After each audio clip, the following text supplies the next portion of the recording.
Why do I feel like both words of this title should start with K's? The Joes are testing an essential piece of equipment. Parachutes.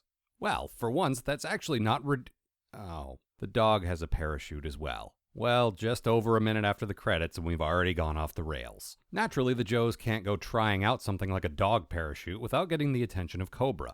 And naturally, they were waiting in some clouds with a few helicopters and a net. Meanwhile, Cobra Commander is hanging out in a castle with somebody called Dr. Lucifer.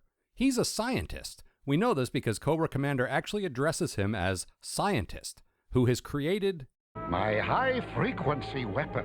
Let's call it High Freak for short. Dr. Lucifer offers this weapon to Cobra Commander at a price.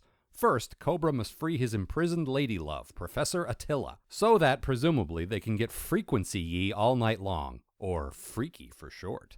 And this is why Cobra bothered doing that whole thing with the helicopters and the net. Because if High Freak can control a G.I. Joe dog, he'll believe the weapon works. Dr. Lucifer walks over to the control panel for High Freak, which is possibly the greatest control panel in the history of cheesy science fiction control panels. Just drink that in for a minute, won't you? So they activate the ray, and now Junkyard is evil. You can tell because his eyes are glowing and he chases Mutt, who used to be his friend. Then Dr. Lucifer, a name I quite honestly never tire of saying, continues his demonstration, placing some lions under Cobra's control. Then some whales, and then some locusts.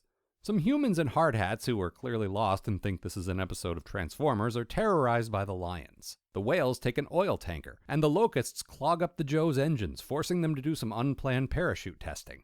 Then Mutt hits his dog with a big stick, possibly explaining why I always rooted for Cobra to win. I mean, they're getting animals to join them in their evil schemes. They're having fun, and they're inviting these animals to have fun with them. G.I. Joe, meanwhile, is literally kicking puppies. How could anybody possibly support that? Cobra Commander does a Citizens of the World speech, and a quick montage shows us all the world capitals they've secured with the help of their new army of beasts. Most impressive? The crash of rhinos in London. Yes, I looked that up. A group of rhinos is called a crash. I can't imagine the British zoos have that many rhinos. And this was the 80s, before there was a tunnel linking the British Isles to mainland Europe and consequently Africa, which means that these rhinos were either specially flown in by Cobra or they swam across the English Channel. Cobra has Dr. Attila released, but she's a fake. And Dr. Lucifer knows this because she's not a jerk. In fairness, that's how I'd tell if my wife was an imposter too. Turns out it was Scarlet. On-screen time between Scarlet cooking up this plan and getting caught and hauled off to the dungeon? 60 seconds. Dr. Lucifer uses the freak gun to turn a bunch of spiders against Scarlet and, this other guy. Meanwhile, Mutt is abusing his dog still. He stops just short of letting him get eaten by an alligator though, so I guess that's something? Snake Eyes and Spirit hang glide in to rescue the spider food and, okay, I get that certain guys have pets. Mutt, for instance. Shipwreck and his stupid parrot.